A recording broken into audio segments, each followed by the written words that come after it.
So are you thinking about starting a video podcast? Well, you're in the right spot because in this video, I'm going to show you how you can record a video podcast with Riverside that's either just yourself on screen or yourself with guests remotely. My name is Meredith Marsh, and I'm here to help you look good, sound good, and feel good on camera so that you can build your audience and online business. Video podcasting is so in right now, which is why I've partnered with Riverside to bring you this video, because if you're looking to record and publish high quality video podcasts, you already know that the learning curve can be a little bit steep. Riverside has come along and said, let's do high quality video podcasting, but make it easy. Because let's be honest, unless you have a high budget production situation, creating a video podcast with multiple guests would be cumbersome and time consuming to set up, let alone record and edit. Let's jump into Riverside's online podcast and video studio, and I'll show you how it's done. So before we get into the actual recording studio,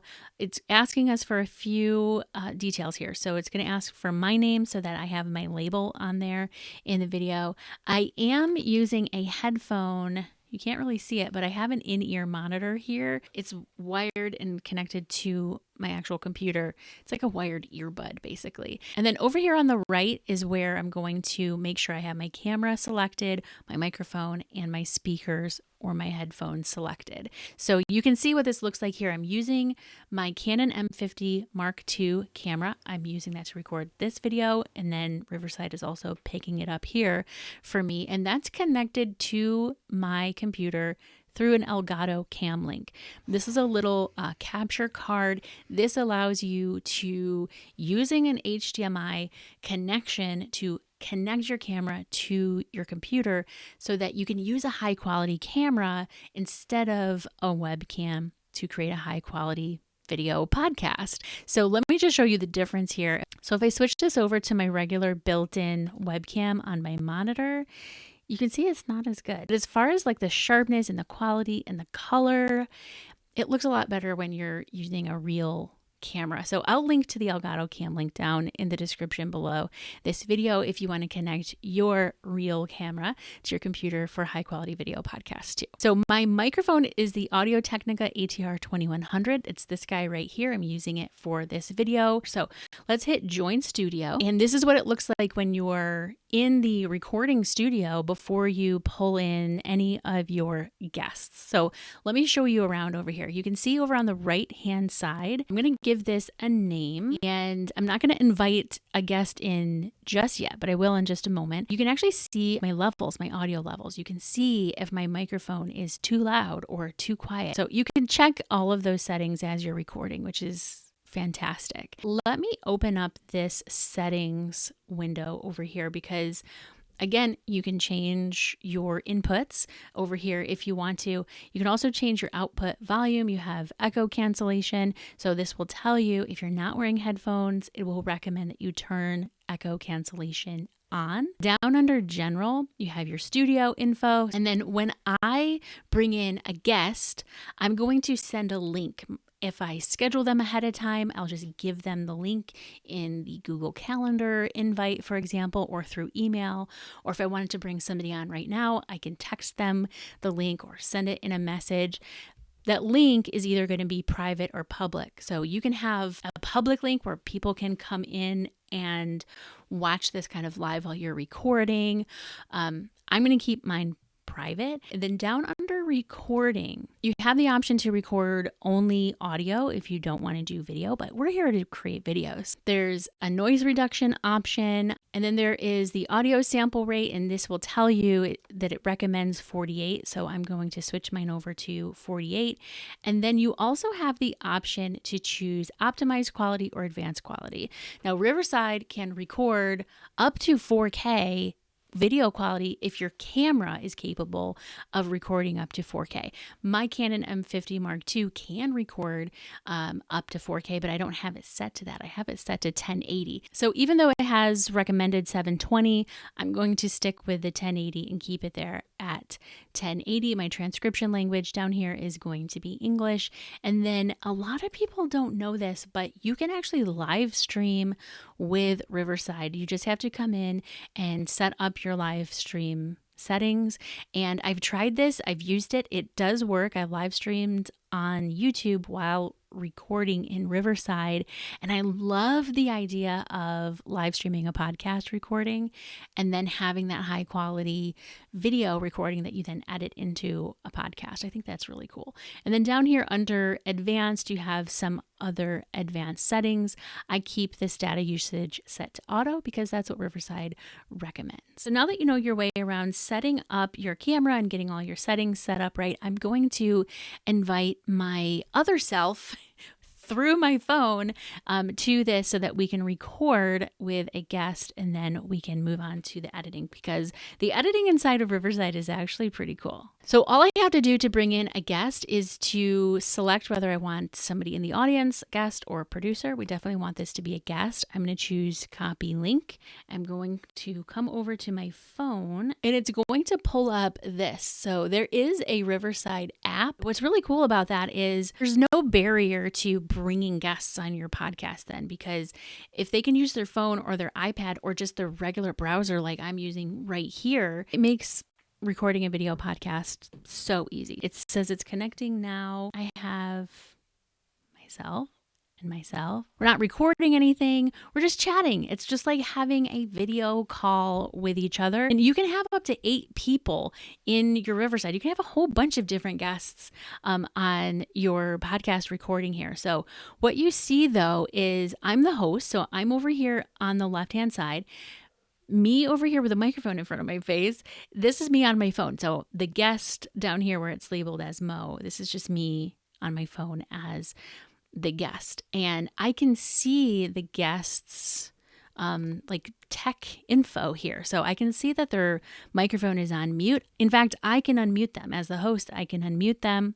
I can see they're using the front camera, the built-in microphone. I can see everything that's going on there, which is pretty cool. Now, down here at the very bottom, if I hit record, and we'll start recording. We'll get a little bit of a countdown and we're just going to record like a real quick conversation. So while we're recording here real quick, I want to show you there's this option here to mark the clip. So if your guest says something funny or insightful or makes a mistake, swears, anything where you want to mark for later when you're editing, you want to find that clip later, just hit that little marker. It'll be really easy to find later when you're editing.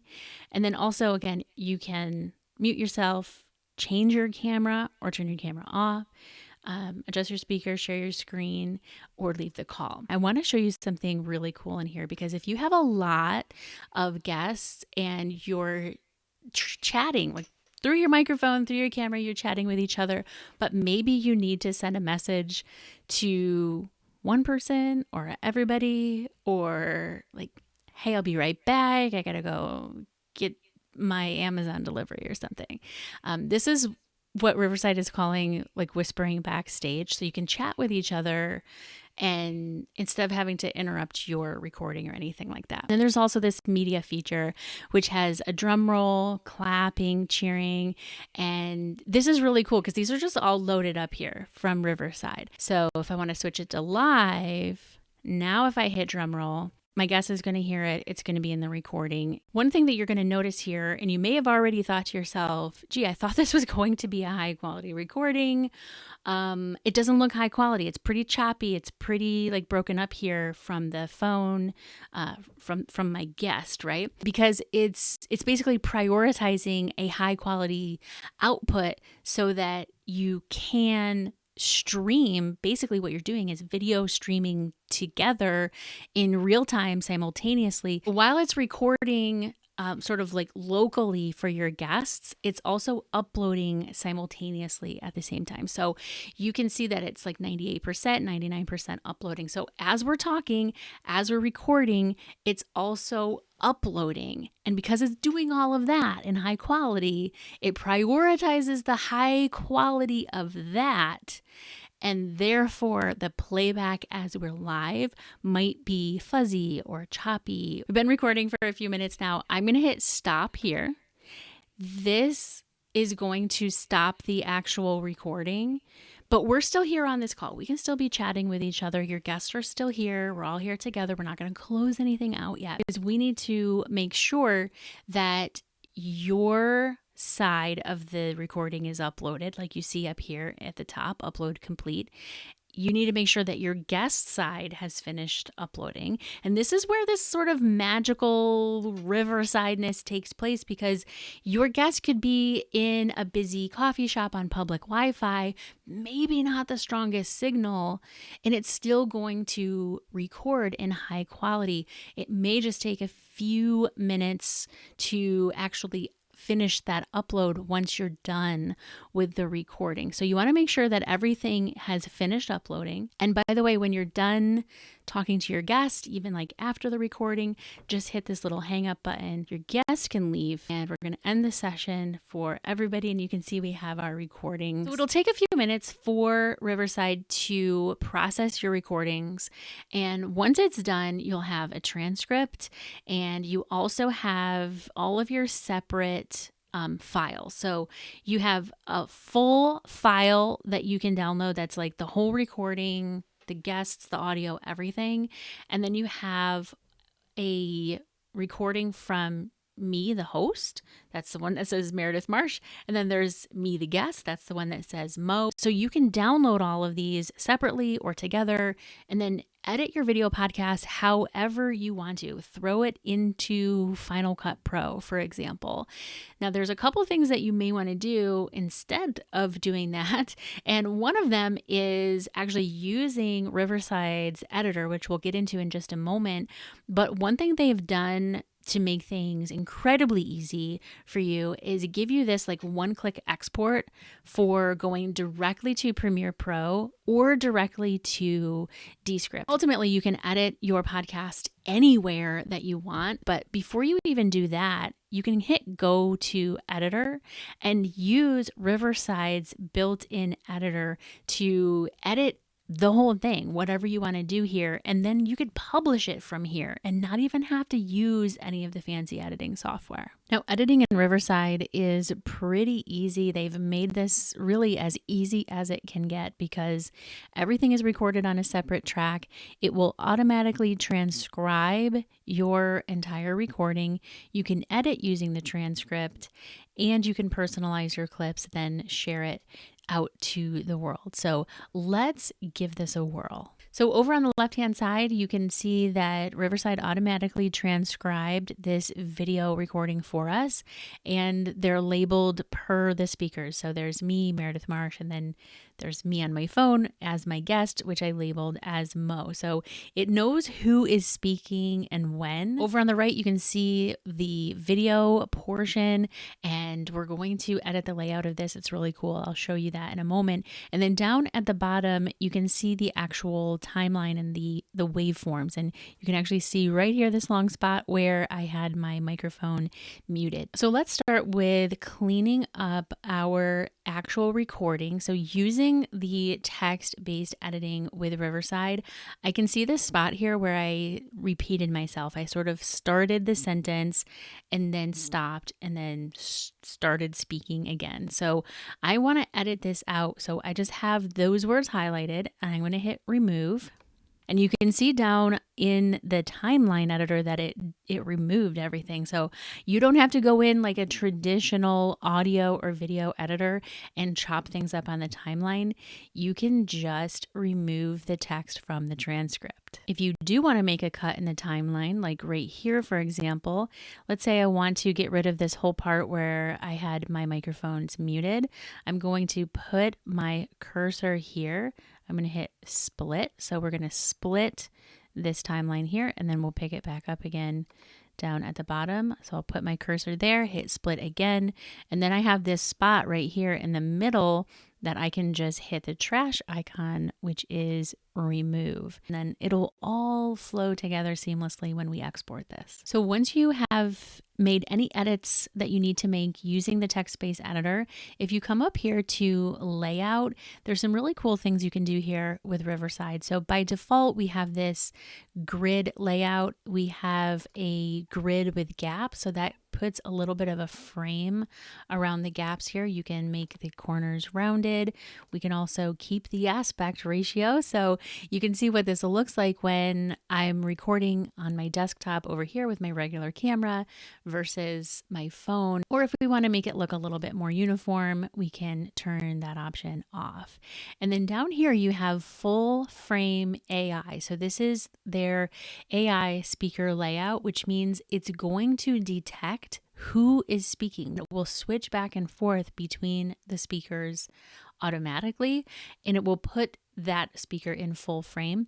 If we do shared AI, it's going to give us the guest up here in the corner, and it will switch back and forth between them based on who is speaking. And then there's also this option, which isn't as great when you only have the two guests, but if you had more guests to fill in this like sort of dead space over here, then this would be a really, really cool way to do it. Over here under background, we can upload a background or choose one of Riverside's backgrounds. This one's actually pretty cool. So if I choose this layout and then come over here to the grid with gaps layout, then I have that background behind me to kind of act as the frames.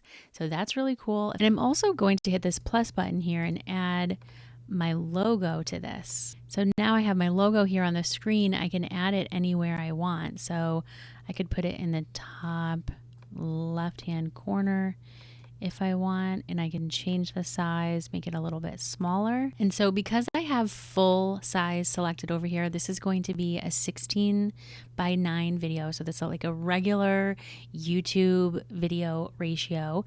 We could also switch it out and see what it would look like as a 1:1 ratio or a 9:16 ratio. That's kind of interesting for short form content. But I think for this project, the 16:9 is going to work best. And you can also see that we have a plus button at the beginning and the end in our timeline here. So you could upload a 19:20 by 1080 video if you have a pre-recorded designated intro or outro to your podcast. So once you have everything done the way that you're happy with, if we come up here to the top and hit export, we have some export settings. Of course, this is a very short recording because I use this as an example for the recording of this YouTube video. So it's only 2 minutes and 49 seconds long, but this is where you can select your video quality. I'm going to do 1080 HD. We're going to normalize our audio levels. So that's going to help if my audio is a different level than my guest's audio, which is really frustrating to listen to as a listener or a viewer. We don't have to worry about that. We're just going to let Riverside normalize the audio levels. We can also remove the background noise if we want to, if you or your guest recorded in a busy public space. And we can also remove the Riverside watermark if we want, and then we'll hit export. So over here in my email, it's let me know that this clip is ready to be published. So let's hit preview and publish. We can see what the final result looks like here. And if you remember from a few minutes ago, I pointed out that when you're recording, if your recording doesn't look as high quality as you're expecting, that's okay because it is still recording in that high quality. Can you see the difference here? My cell phone video when we were recording was a little bit pixelated. It didn't look very high quality, but on the output, it actually looks pretty good. So if you want to publish directly to Spotify here, you can. In my case, what I would do is download this and then upload it directly to my YouTube podcast channel if that's where I was going to be publishing this podcast. It's never been easier to start a video podcast than right now. When it comes to video podcasting on YouTube to grow your audience and generate revenue in your online business, creating a library of binge-worthy videos is the most powerful way to do that. And I have a video explaining exactly how to do that. So you can record your podcast really easily with Riverside and then apply some of these strategies that I'll link to here to build that binge-worthy channel. That way you can attract new viewers, subscribers, clients, and customers with every video that you publish here.